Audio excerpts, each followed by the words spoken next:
అమ్మా, నీ ఒడిలో కూర్చుని నీవు ముద్దుగా తీయని ముద్దలు, వెన్న ముద్దలు నా నోటికి అందించడం గుర్తొస్తుందమ్మా.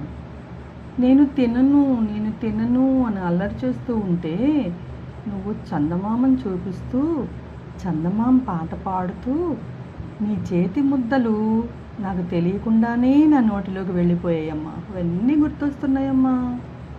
ఆకలేస్తుందమ్మా. ఇప్పుడు నువ్వెక్కడున్నావు? కానీ నువ్వు ఎక్కడున్నావు తెలిసిపోయింది. నీవు పాలిచ్చి పోషించి పెంచిన ఈ దేహం నీదేనమ్మా. నీ రక్త మాంసాలు నాకు ఇచ్చావు తల్లి.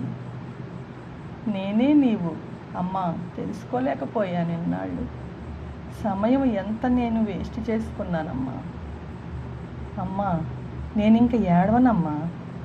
నువ్వు ఎక్కడో లేవు, తెలిసిపోయింది. నువ్వు నాలోనే ఉన్నావమ్మా. నేనే నువ్వు, నువ్వే నేను. అస్సలు ఏడవనమ్మా. నీ బాటలోనే నడుస్తాను. ఇప్పుడు ఆకలి కూడా వేయటం లేదు. చందమామ కూడా అక్కర్లేదు.